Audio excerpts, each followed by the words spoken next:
Hey guys, welcome back to the Fulco. I am going to go back into my series of doing a squad audit. I did one before last season and I'm going to do the same thing again. I'm also going to bring in a bit of insight on how I think players have got on during the course of this season as well. So a bit of an update on those who were here last year and also what I'm looking forward to for the squad going forward. So as you can hopefully see my screen, I've got the Tottenham squad in front of me, and this video is going to be focused on the case for the defence. So I'm going to be looking at the defensive and defending players in the squad. We start off with our number one goalkeeper, arguably, Vicario. Not much has changed, to be honest with you, since last season. The notes for him were that I was unsure about his footwork. He wasn't always convincing with the ball to feet, and he struggles under the high ball. And unfortunately, it feels like, and I know he was subject to, a big injury during the course of last season, it feels like all of those things remain issues that are on the table. We've obviously gone ahead and signed Antonin Kinski with a view to providing a bit of competition for him, but the truth is that he's probably still the number one goalkeeper overall as an overall package, but he leaves a lot to be desired in those three areas that I've identified. So very easy for him. Those are the areas that I'd like to see more of and an improvement on this season. If we do see that, then obviously he has shown a great leadership role. He's a very important player for the team and for the club. So if he can improve what he does, then I think he can continue to be the number one at Tottenham Hotspur. Next to him, in terms of numbers, you can see Kevin Danso.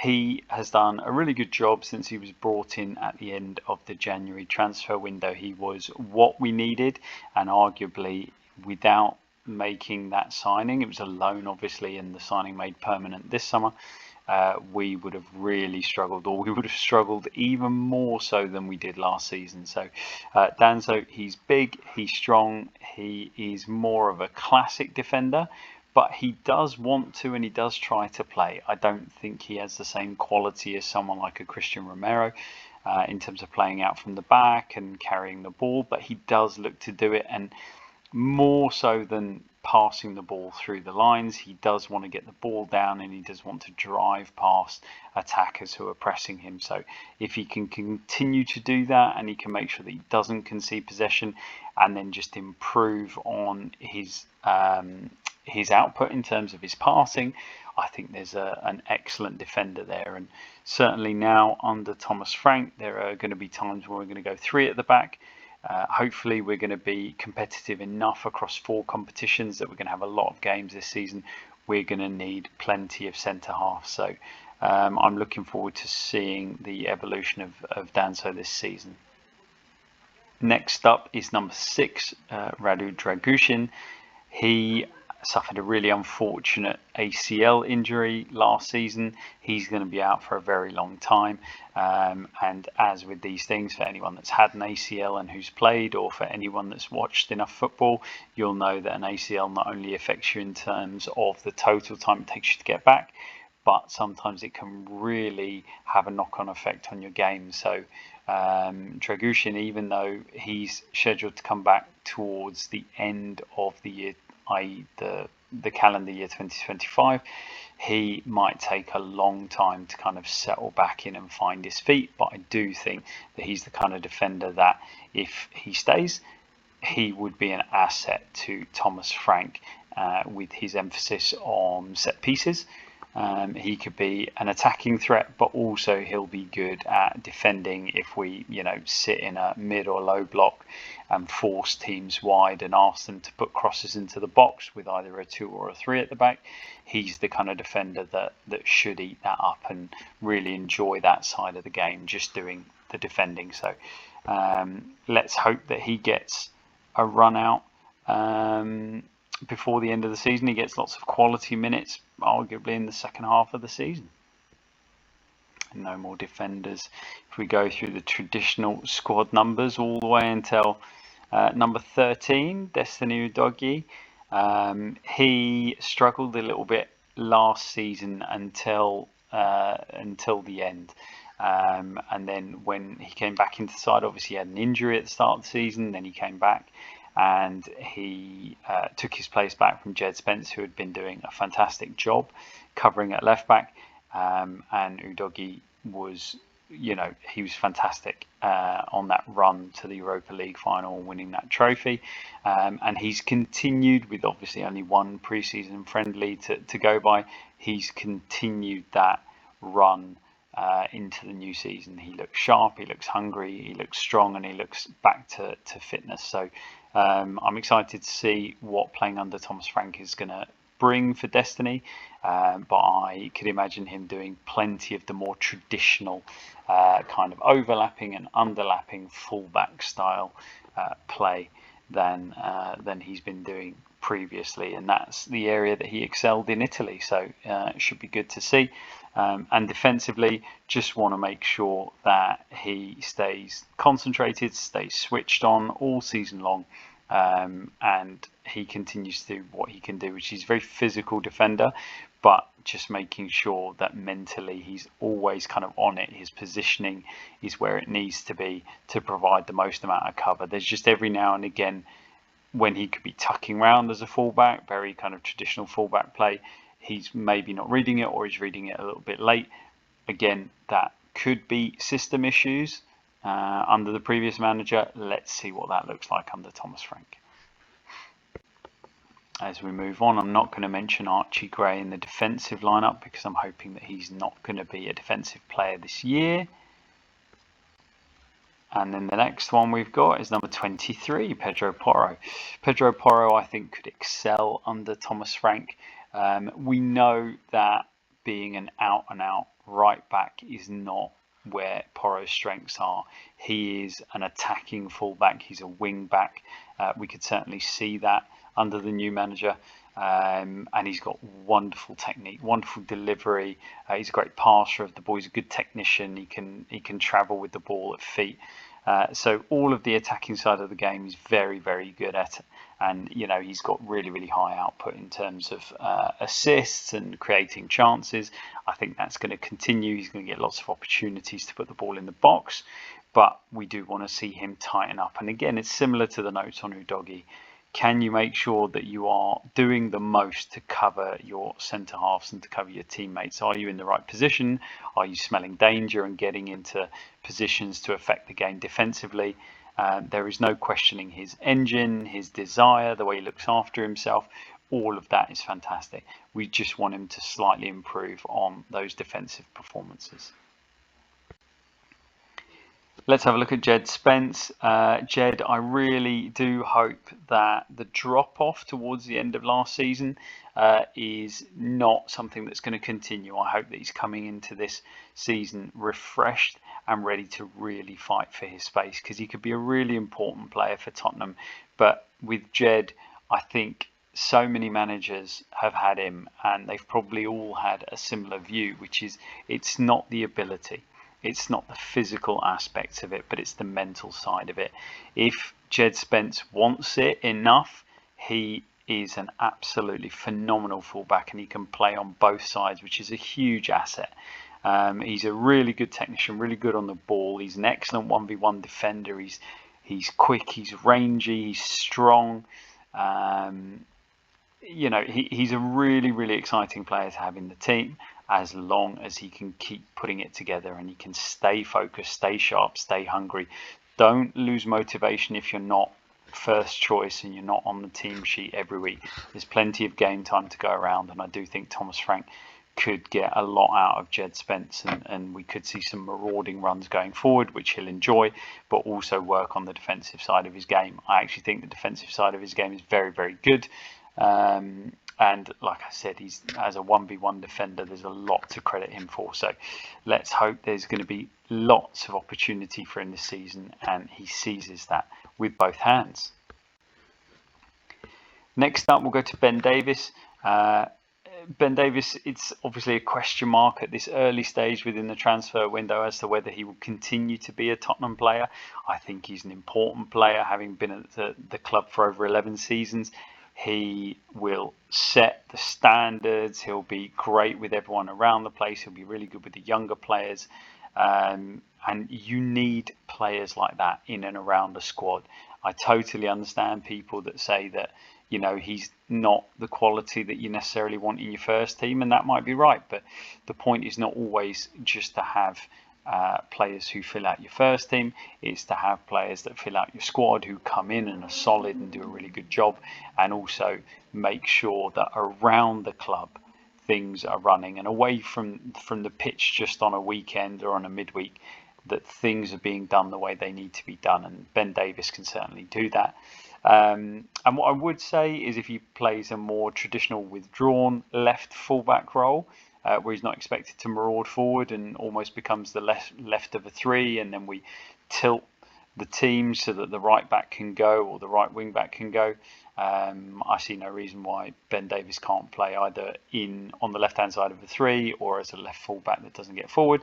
And he's actually, for quite a small guy, he's really, really good at winning first contact. He's very competitive. He gets up, he wins headers, and he will certainly put himself about. So there is a role for him if he stays, and if he doesn't, he will go with my thanks for an incredible, long spell at the football club. Ashley Phillips has head out on loan, so I'm not going to do notes for him. I just wish him all the best, and I'll be interested to see how he gets on at Stoke for a second season.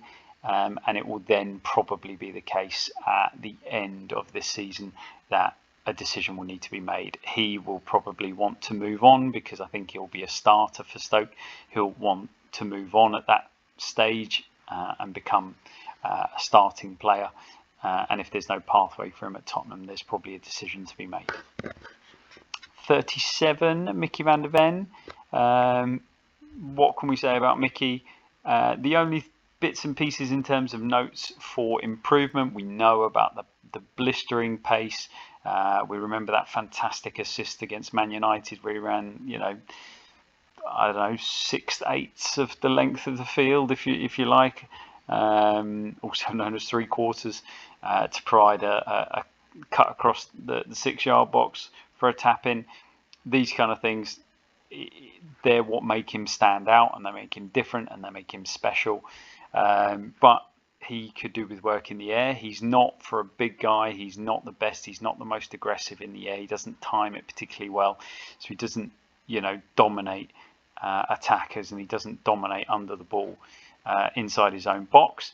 And that in itself has a bit of a knock on what we do with the goalkeeper. So if Thomas Frank is going to have Vicario as his number one, he's going to have him as a stay-at-home keeper. What you really need is some super dominant centre halves that just eat everything up. So everything that comes in the air, if you're not having your goalkeeper come for it, because that's not his game, then you need centre halves who are really dominant in that area. Romero can certainly do that, but Mickey van der Ven needs work, so he needs to continue to work on that one. We hope we can keep him fit. We hope we can keep him on the football field for as many games as possible this season, and he can be rotated and rested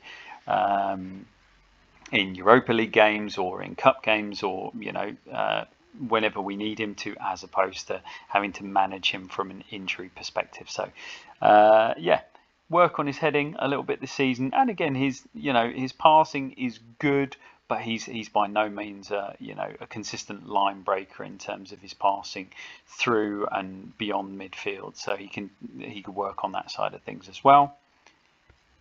Brandon Austin, looking as things stand to be third choice goalkeeper. I think he did okay last season when he came in.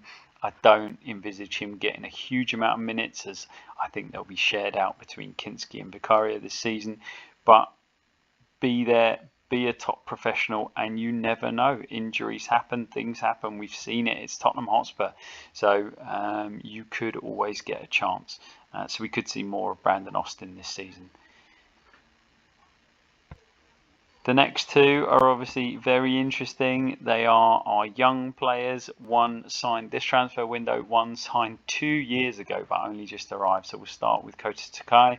He's come in. I've not got a great deal of footage behind me when I'm talking about him. He's a big lad. He looks to be, what, 6'3" maybe? And that certainly stood him in good stead in the J League. I think what we really want to see with Takai this season is, can he handle the pace of coming to the Premier League? If he stays with the first team squad and he gets minutes, can he handle the pace, the physicality, and what's his technique like? These are the things that you're going to be looking for. Is he a player that needs to go out and develop, or is he a player that's actually first team ready? The talk when he was signed is that he is going to be around the first team squad, so they're fairly confident in him. But I think it's one of those that you have a good look at him, you get him in training, and then you have a look at him in the preseason friendlies, and we've got a few really competitive games in preseason, so let's see what he does if he gets minutes in those games, and then we can really make a decision on what we think is going to get done with Takai. And then finally we've got Luka Vuskovic, who looks like a super exciting prospect, an absolute monster. He's huge, maybe 6'3", 6'4". He's only 18 years of age as well. He's so young.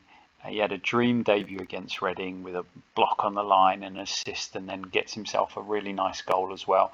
He's clearly a player of quality. He's clearly a young man with a lot of confidence, but there was plenty, even from a few minutes in that Reading game, that you could see he's going to need to work on. So this is by no means, this is not somebody who is plug and play. He's not going to walk straight into the side. I'll be interested to see how many minutes he gets, but he needs to be used carefully, because as confident as he looks as a young player, you don't want to get him into a negative headspace where, you know, he's playing in really important matches, or he's playing in Premier League matches and it's not going his way, and then you could be the most confident player in the world, but you can get in your own head, and that can be quite detrimental, especially to younger players. So hopefully he'll be carefully managed, and we'll see more of him. And we'd love to see him, you know, whenever he gets his 5, 10, 15 minutes in a game, or, you know, he gets a game against maybe not the top teams. It'd be great to see him also popping up and getting his goals and stuff like that from set pieces and when he gets forward. But it's the defending side of the game that I'll be really interested to see. His decision making, again, I've only seen him in a Tottenham shirt for a very limited amount of time, but his reading of the game, there was a couple of occasions where I felt that he wasn't quite ready, wasn't quite set, he wasn't reading the game, he was reacting to it. That will come. And then, yeah, he doesn't look like he is a technical player of the Romero type. So it will be key for us to see what he can do in that regard. I won't go through loan players, but I will just scroll up to the top. And it looks like he could be, there he is, I missed him out. Christian Romero, my goodness me. How could I miss him? There he is, number 17. Christian Romero, potential club captain if he stays and Son goes. Born winner, evidently, and when he is on it, an absolutely unplayable defender. He will get you over the line. He is a phenomenal defender. He's got all the attributes, including a healthy dose of crazy.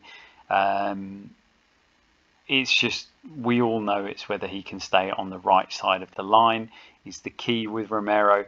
And when he's hungry and he's motivated and he's there for it, and he's fit, we know that he can be a fantastic defender. And then he brings so much to the game in terms of his attacking play. He's such a good technician. He's so good on the ball. He's so composed, and he's got such a lovely range of passing, that he is a real threat. He's a real weapon. And so every manager has used him in that way in terms of being able to play out from the back. So if he stays, he's a phenomenal player. I hope personally, you always want to see the best players stay. I hope he stays. I hope he can be our club captain, or at least the team captain if Son stays and he's the club captain. Give that responsibility and hopefully lead Tottenham Hotspur to more future trophies. That's it, guys. I think I've covered all the defensive players, the back line and the goalkeepers. Anto Kinski's not in here. But we know what he brings. Oh, yes, he is. I missed him as well. There he is, number 31. So Anto, basically an outfield player who wears gloves. Very, very good technically. And, he can play off both feet. He's got a lovely touch. He's very confident. His distribution was a little bit shaky against Reading, but that just looked like rust.